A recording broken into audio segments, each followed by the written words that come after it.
राम राम, जय सिया राम, जय हनुमान। आप सभी भाइयों को राम राम। मैं आपका भाई, आपका दोस्त शिव पाठक आज फिर से हाजिर हूँ अपने क्राइम, सस्पेंस, थ्रिलर, हॉरर और मर्डर मिस्ट्री स्टोरी कहानियों की सीरीज में। आज की कहानी का नाम है भूतहा अस्पताल। और ये भूतहा अस्पताल एक वास्तविक घटना पर आधारित है। तो चलते हैं आज की कहानी में।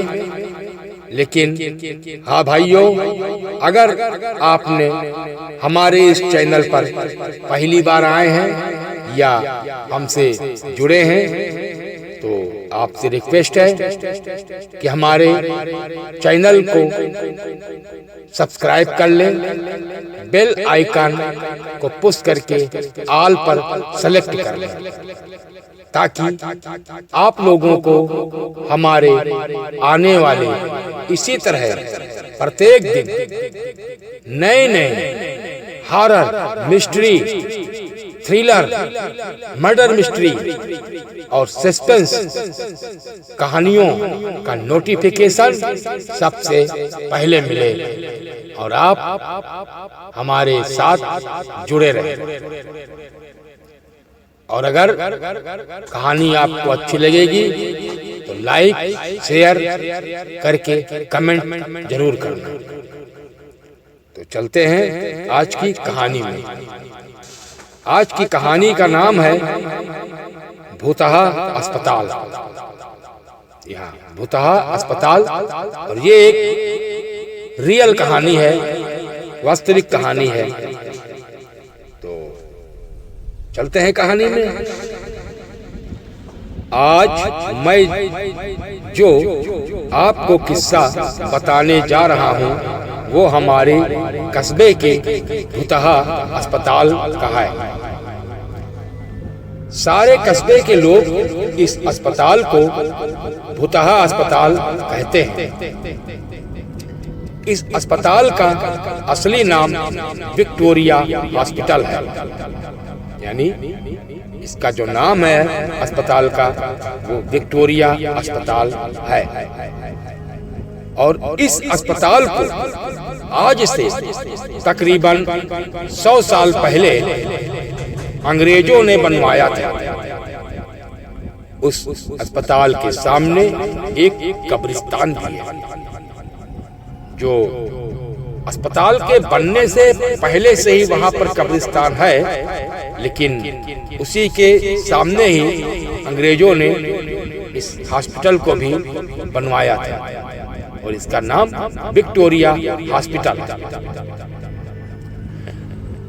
मेरे दादाजी ने मुझे बताया था कि आज से 60 साल पहले इस अस्पताल में ऑपरेशन के दौरान, यानी तकरीबन दादाजी ने बताया था तकरीबन 60 साल पहले इस अस्पताल में एक ऑपरेशन हो रहा था लड़की का। उस ऑपरेशन के दौरान उस लड़की की अचानक मौत हो गई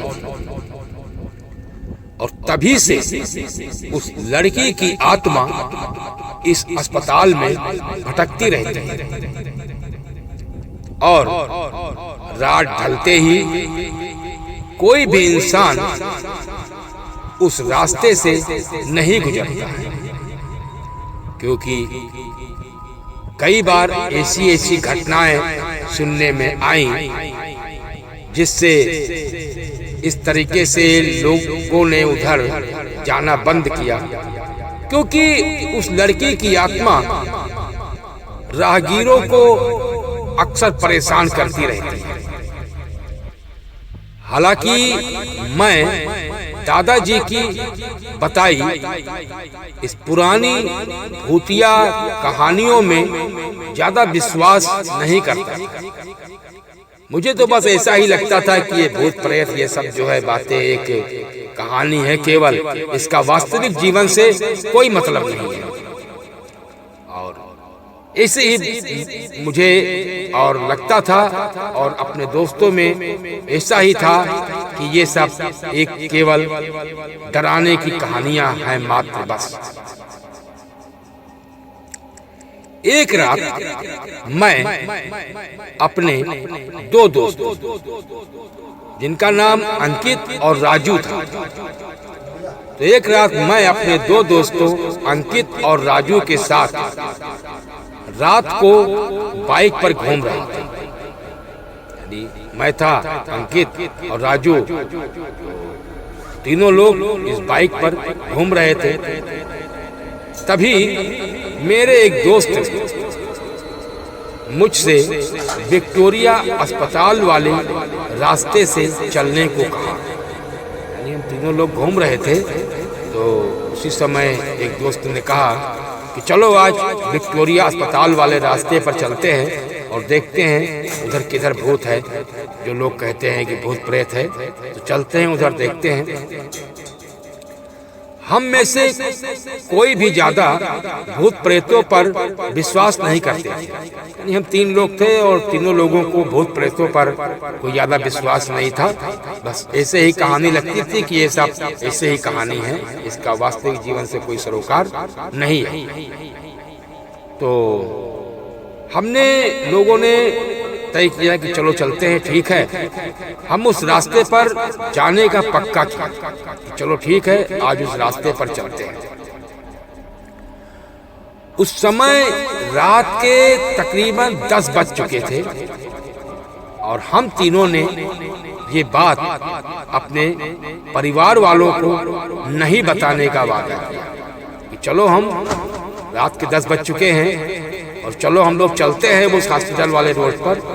लेकिन हम तीनों में से कोई भी इस बात को अपने परिवार वालों को नहीं बताएगा, ऐसा हम तीनों ने वादा किया। और फिर उस रास्ते पर निकल पड़े। और जैसे ही हम उस रास्ते से निकले, तो रास्ते पर रेत अधिक होने की वजह से हमारी बाइक फिसल गई और हम तीनों धड़ाम से बाइक से दूर जाकर गिरे। जैसे लगा कि किसी ने बाइक को पीछे से धक्का दे दिया हो एकदम से बड़ी तेजी के साथ, और जिससे बैलेंस बिगड़ा और बाइक हमारी गिर गई। गनीमत थी कि हम लोगों को कोई चोट नहीं आई, कोई चोट नहीं लगी थी। गिरे जरूर, लेकिन चूंकि वहां पे बालू था जिसकी वजह से गिरे तो जोर से, लेकिन कोई चोट नहीं आई हम तीनों लोगों को, और ऐसा ही लगा। तभी बाइक चला रहे मेरे दोस्त अंकित ने बोला कि हमारा बैलेंस तो बराबर था। यानी अंकित ने कहा कि हम गाड़ी तो ठीक चला रहे थे, बाइक बैलेंस भी बराबर था, फिर ये बाइक और यानी बाइक पे पूरा कंट्रोल भी था हमारा, सही ढंग से थे, फिर ये बाइक फिसल कैसे? ये समझ में हम लोगों के नहीं आ रहा था। और अंकित सोच में पड़ा हुआ था, इसको सोच रहा था। हालांकि थोड़ा डर गया अंकित। तो मेरे दूसरे मित्र जो राजू थे, उन्होंने कहा कि ठीक है छोड़ो, अब तुम रहने दो और बाइक में चलाता हूं। तो राजू ने बाइक चलाने को कहा।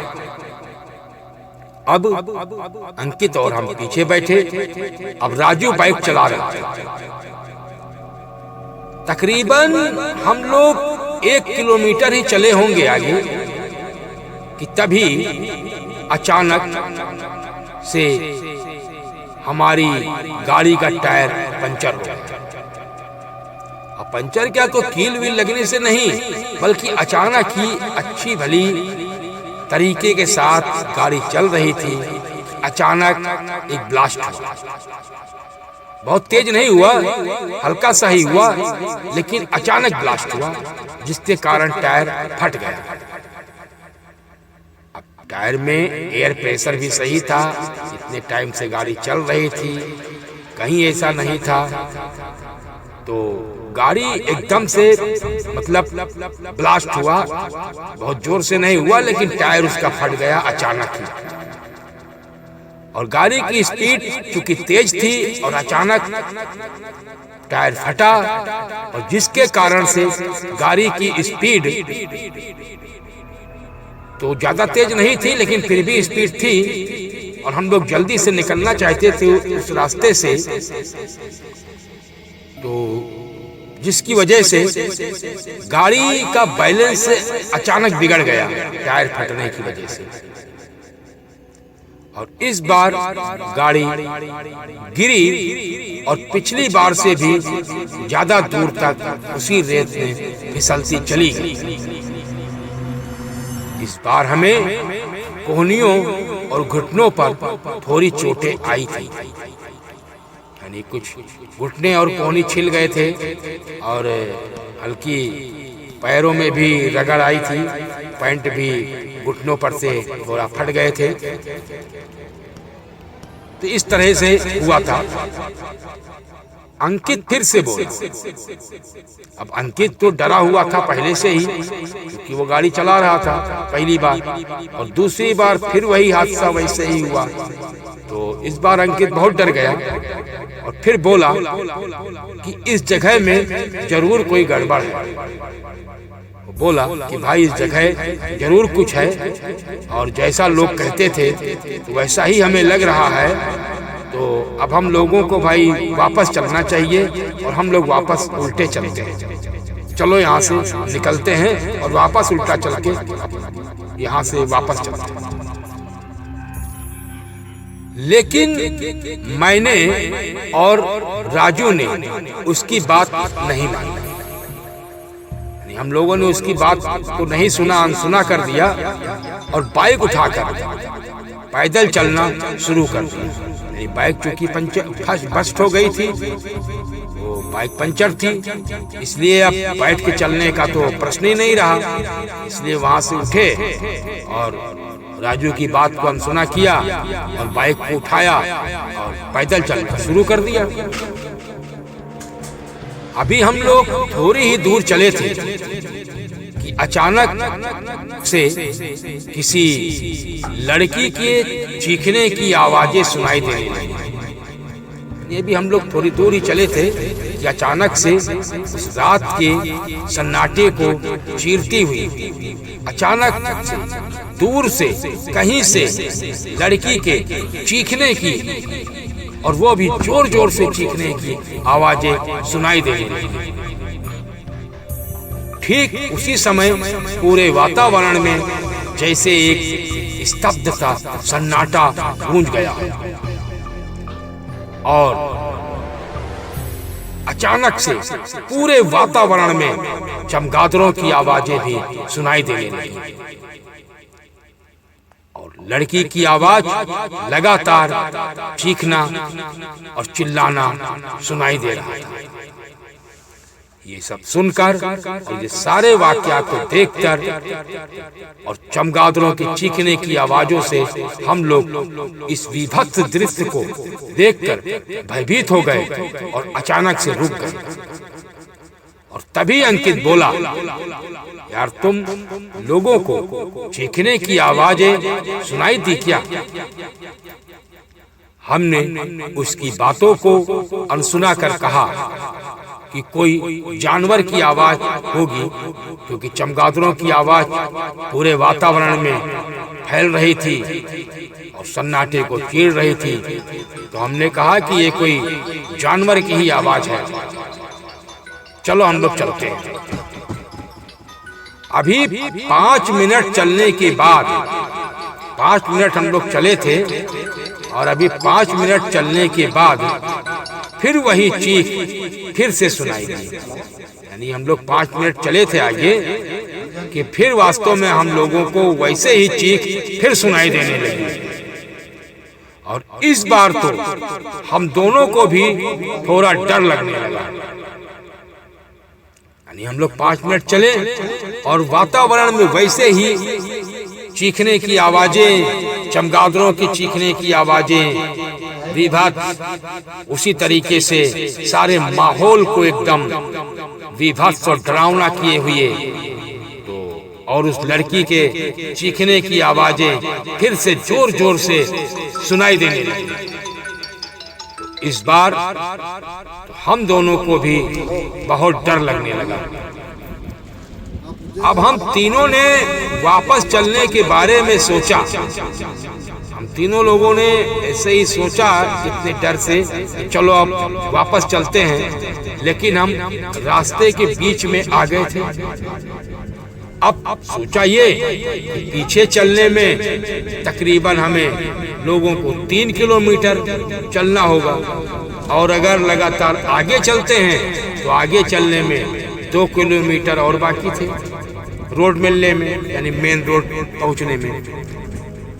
तो हम लोगों ने अब पीछे न जान करके बल्कि आगे जाने के लिए जो 2 किलोमीटर बचा था, कम चलना था, तो हम लोग इतना डरे हुए थे तो हम लोगों ने कहा कि चलो अब 2 किलोमीटर बच रहा है रोड आने में, तो अब आगे ही चलते हैं। तो आगे चलने का फैसला किया। अब हम लोगों ने आगे जाने को सोचा, और जैसे ही हम लोग थोड़ा आगे चलने पर, यानी जैसे ही हम लोग थोड़ा आगे चले होंगे, थोड़ा आगे चलने पर हमें उसी वक्त एक सामने एक बरगद का पेड़ था जो बहुत घना और पुराना लग रहा था, और बरगद की लताएं नीचे उसके जड़ों तक, जमीन तक फैली हुई थी, और काफी घना वो पेड़ था, और चारों तरफ से बिल्कुल जो है फैला हुआ था, और चारों बहुत घना था पेड़, बरगद का वो पुराना पेड़ था। तो अब उस बरगद के पेड़ पर हम लोगों ने देखा कि बहुत से चमगादड़ उस बरगद के पेड़ को चारों तरफ से घेर के रखा हुआ है, और बरगद के पेड़ के ऊपर मंडराते हुए अजीब अजीब सी आवाजें निकाल रहे हैं। रात का गहरा सन्नाटा और चमगादड़ों के चीखने की आवाजें, और इस रास्ते में सुनसान रास्ता, और हम लोग डरे हुए। समझ सकते हैं आप लोग कि उस समय का माहौल कितना विभत्स और डरावना था। हम लोगों की बाइक भी पंचर हो चुकी थी। और थोड़ा नजदीक जब पहुंचते हैं तो क्या देखते हैं कि उसी बरगद के पेड़ के नीचे एक औरत हमें दिखाई देती है, जो कि सफेद कपड़े में थी, और औरत उस पेड़ के नीचे खड़ी दिखाई देती है। अब इतना देखते ही हम लोगों के डर के मारे हालत खराब हो गई, क्योंकि पहले से इतना डरे हुए थे। अब रात के उस विभत्स माहौल में बरगद के घने बरगद के पेड़ के नीचे और पेड़ के ऊपर चमगादड़ों की टोली अजीब अजीब सी आवाजें निकाल रही हों, और रात के अंधेरे में उस पेड़ के नीचे एक सफेद कपड़े में खड़े पहने हुए औरत खड़ी दिखाई देती है। इतनी रात को अकेली औरत को देखकर हमारे तो रोंगटे खड़े हो गए, और जैसे ही हमारे दोनों दोस्तों ने देखा तो वो लोग बहुत व्याकुल और परेशान हो गए, और सब लोगों के ब्लड प्रेशर इतना बढ़ गए जैसे अभी हमारी जान निकल जाएगी। हम लोग करते तो क्या करते, गाड़ी भी थी साथ में, पीछे भाग नहीं सकते थे, आगे जाने का हिम्मत नहीं हो रही थी। हम लोग जैसे जड़ से गए, खड़े हो गए, न आगे बढ़ने की हिम्मत और न पीछे जाने की हिम्मत। हम लोगों ने पीछे मुड़ने को सोचा, जैसे ही बहुत कुछ सोच के अब आगे तो हिम्मत नहीं रही, हम लोगों ने सोचा कि चलो पीछे से ही भाग के निकल सकते हैं किसी तरह। और जैसे ही पीछे मुड़ने को सोचा, ठीक तभी वह बूढ़ी औरत चिल्लाई, रुको बेटा रुको। उसकी आवाज में था तो उसने कहा बेटा रुको, लेकिन उसकी आवाज में एक बड़ा भयंकर और मोटापन था, जैसे कोई ईको से बोल रहा। बेटा रुको, मुझे हाईवे तक का रास्ता बता दो। हमने पूछा कि इतनी रात को आप इस रास्ते से कैसे निकल रही हो? उस बुढ़िया ने कहा कि मैं पड़ोस के गांव की रहने वाली हूँ। मैं पड़ोस के गांव के रहने वाली हूँ। जब हम लोगों ने पूछा कि आप इतनी रात को और इस रास्ते पर, वो भी अकेले, किधर जा रही हैं? तब भी उस बुढ़िया ने कहा कि मैं पड़ोस के गांव की रहने वाली हूँ और मेरे पास पैसे नहीं हैं, इसलिए मैं पैदल ही इस रास्ते पर निकल पड़ी हूँ अपने गांव जाने के लिए, और हाईवे के उस पार मेरा गांव है। तो हमने उस बुढ़िया की बात पर विश्वास कर लिया हम लोगों ने, और कहा ठीक है चलो हमारे साथ चलो, हम उधर जा रहे हैं, आपको वहां तक छोड़ देंगे। बुढ़िया की बात पर विश्वास किया और उसके साथ लिया और चल पड़े। अब रास्ते में वो बुढ़िया हमसे सारी बातें पूछने लगी, जैसे, और पूछते हुए हम लोग डर रहे थे, आगे आगे चल रहे थे। तो वह बुढ़िया धीरे धीरे चलती हुई हम लोगों से बात करती हुई और हम लोगों के बारे में सब कुछ पूछती हुई, और धीरे धीरे पीछे पीछे हम लोगों के पीछे ही चल रही थी और बातचीत बराबर कर रही थी, जैसे कि हम लोग कौन हैं, कहाँ से आए हैं, गाड़ी कैसे पंचर हुई, इस रास्ते पर कैसे चल रहे हैं, इतनी रात को कहाँ जा रहे हैं। तो ये सारी बातें वो हमसे करती रही और पीछे पीछे चलती रही, और हम तीनों दोस्तों से लगातार बात भी कर रहे थे। जब हम लोग हाईवे के पास पहुंचे तभी राजू बोला, लो माँ जी आपका रास्ता आ गया। कोई आवाज नहीं आई तो राजू ने फिर कहा कि माँ जी आपका रास्ता आ गया है और आप इस रास्ते से इधर जा सकती हैं, क्योंकि हम लोगों को इधर जाना है। जब 2 बार राजू ने कहा तो हम लोगों ने भी भाई पीछे मुड़कर देखा कि माँ जी किधर है, और जैसे ही पीछे मुड़कर हम लोगों ने देखा तो वहां तो कोई दिखा नहीं। उसी समय हम लोगों की सिट्टी पिट्टी गुल हो गई, यानी हम लोग इतना वो हो गए कि पीछे मुड़ के देखा तो जो माँ जी अभी हम लोगों से बातें करती हुई आ रही थी वो पीछे तो कहीं थी ही नहीं, और ये भी नहीं कि बहुत दूर से बात ना किया हो। अभी 2 मिनट पहले तक तो हमारी बातों का जवाब दे रही थी, बात कर रही थी, अचानक 2 मिनट में वो कहाँ जा सकती? न कहीं इधर उधर कुछ था कि कहीं रास्ते में जंगल हो या कुछ इस तरफ हो उस तरफ हो, दूर दूर तक तो बस सन्नाटा ही था और कुछ था नहीं, तो वो किधर जा सकती? हम तीनों की सिट्टी पुट्टी गुल हो गई और हम लोग विभत्स परेशान उस मंजर को देख के इतना परेशान हो गए कि जिसका जवाब नहीं रहा, और हम तीनों एक दूसरे को देखते हुए इस उधेड़ बुन में पड़ गए कि क्या ये कैसे हो सकता है, वो किधर चली गई माँ जी। अब हम सब को कुछ समझ में नहीं आया, हम बाइक को धक्का मारते हुए और जोर से भागने लगे। भागते भागते एक जगह अंकित ठोकर खाकर गिर गए।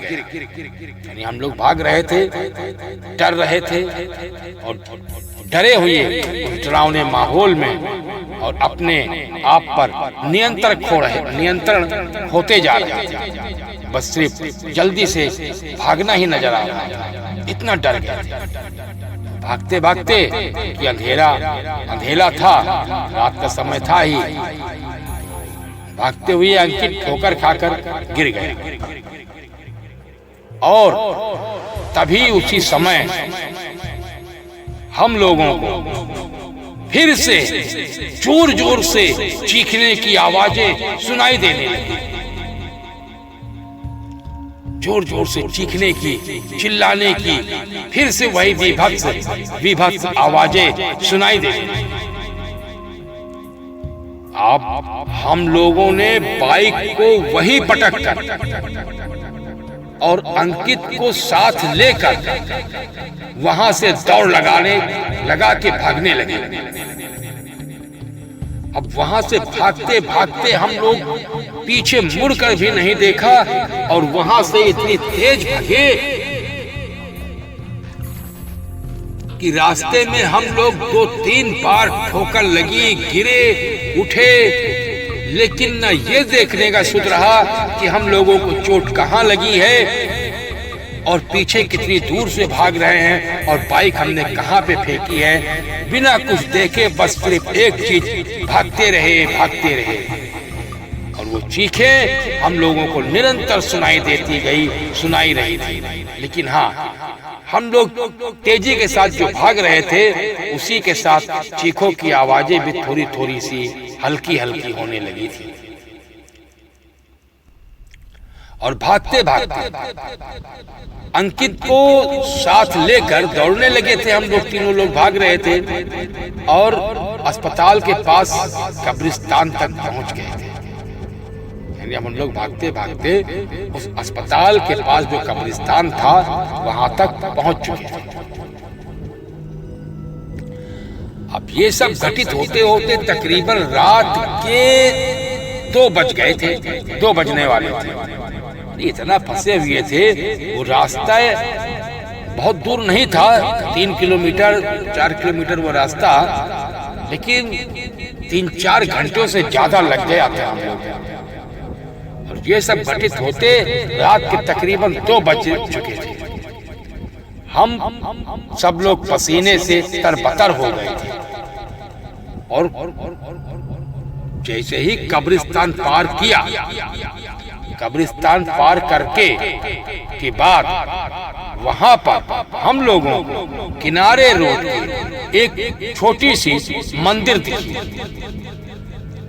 अभी वो आवाजें हम लोगों चीखने और चिल्लाने की आवाज सुनाई दे ही रही थी कि तभी हम लोग वहां से भागते भागते आए और किनारे की तरफ एक मंदिर जहां दिखी हम लोगों को, तो उसी मंदिर में आके रुक गए। अब चूंकि और कुछ था नहीं, वहां से किधर भागे, कैसे भागे, डर भी लग रहा था और भागते हुए परेशान भी हो गए थे, थक भी गए थे, तो कुछ सूझा नहीं।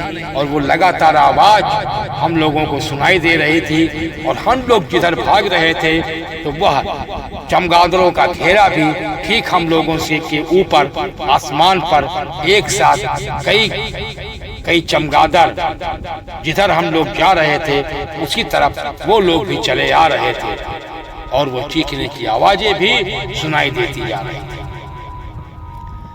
लेकिन भगवान की कृपा से हम लोगों को जो वो छोटा सा रोड के किनारे मंदिर दिखा तो बस कुछ समझ में और नहीं आया और ये भगवान की करामात कि हम लोग उस मंदिर की तरफ ही अचानक से खींचते चले गए, जैसे किसी ने हम लोगों को पकड़कर उस मंदिर की तरफ खींच लिया।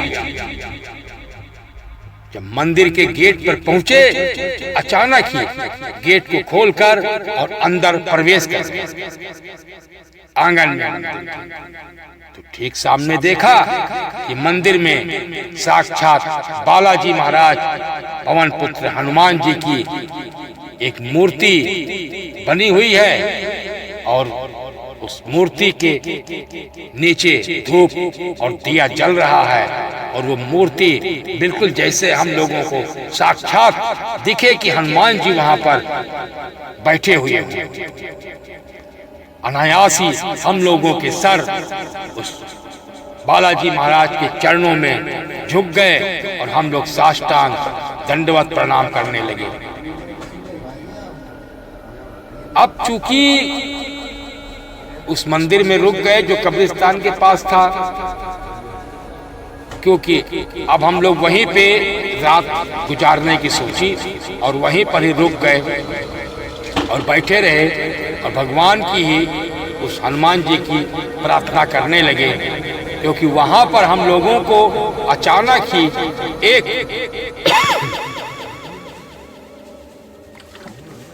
बेहद सुख का अनुभव हो रहा था और वो चमगादड़ों के ऊपर से उस मंदिर के दायरे के पास भी नहीं खटके थे।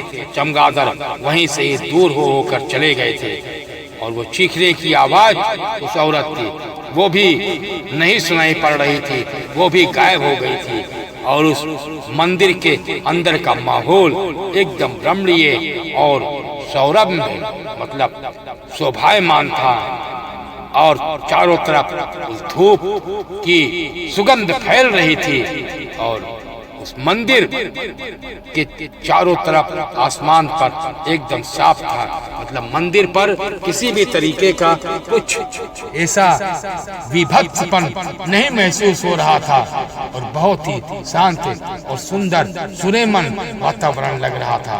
तो हम लोगों ने रात भर वहीं रुकने का फैसला किया और रात भर उसी मंदिर के प्रांगण में ही बैठे रहे और आपस में बातें करते रहे, भजन कीर्तन करते रहे और पूरी रात वहीं गुजारा।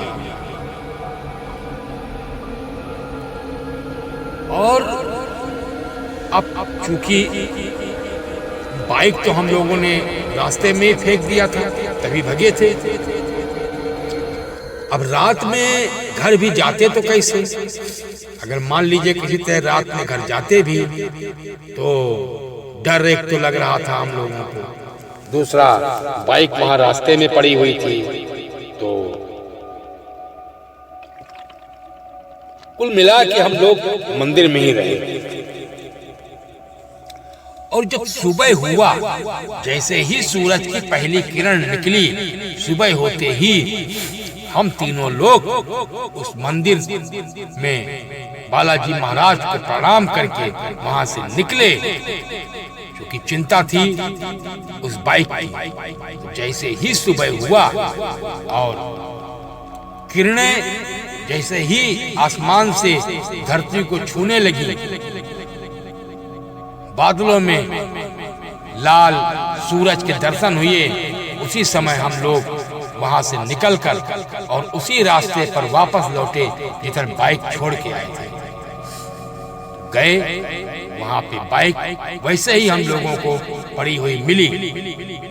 हम लोग अपनी बाइक को लिया और बाइक को लेकर और वहां से वापस आए और उसी मंदिर के रास्ते पर आए, मंदिर पर फिर से प्रणाम किया और वहां से अपने घर की तरफ चल दिए और अपने अपने घर चले गए।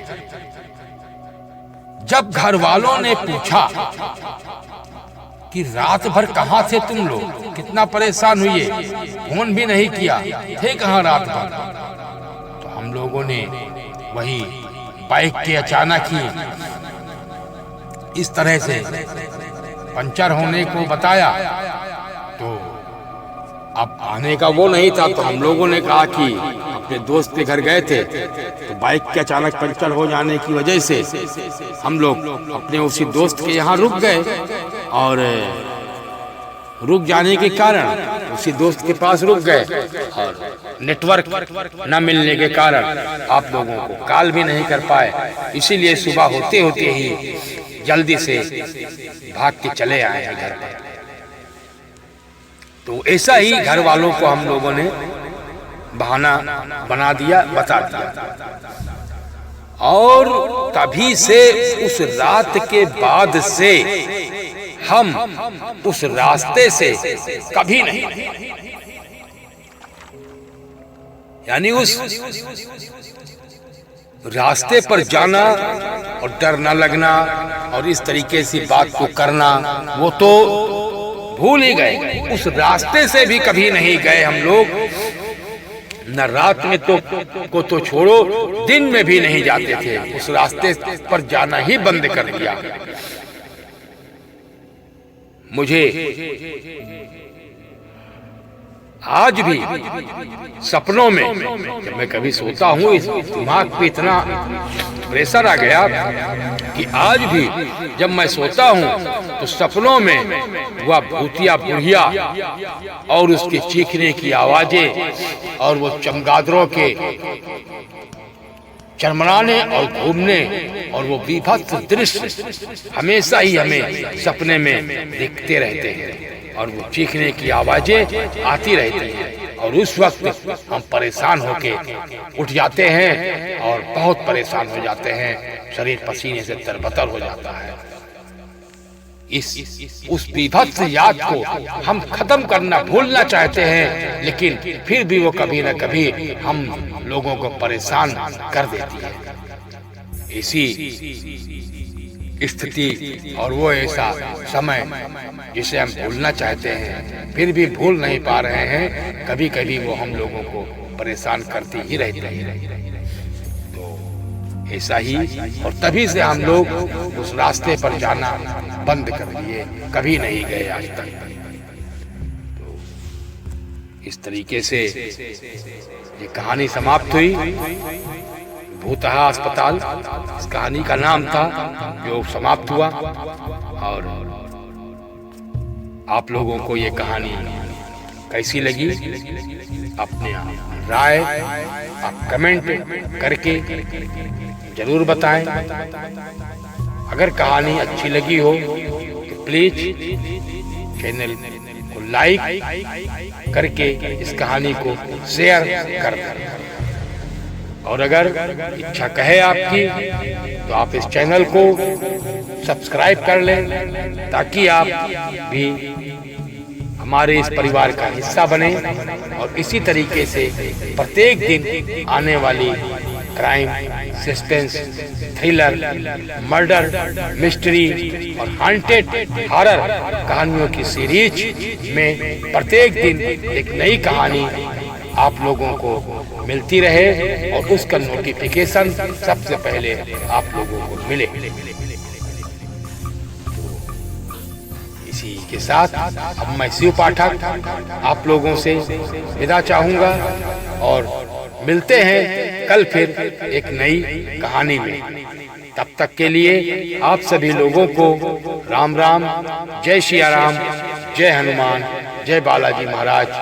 और पवन पुत्र हनुमान जी बालाजी से आप सभी लोगों के लिए यही प्रार्थना है कि आप लोग स्वस्थ रहें, संपन्न रहें, सुखी रहें, निरोग रहें और पवन पुत्र हनुमान जी की कृपा से आप सभी लोगों पर हमेशा बनी रहे। आप पर कभी भी इस तरीके से कभी भी दुष्ट आत्माओं का छाया न पड़े और आपकी रोजी रोजगार में बरकत होती रहे, आप लोग स्वस्थ, संपन्न व सुखी रहें। ऐसा ही हमारा बालाजी और पवन पुत्र हनुमान जी से आप सभी लोगों के लिए प्रार्थना है।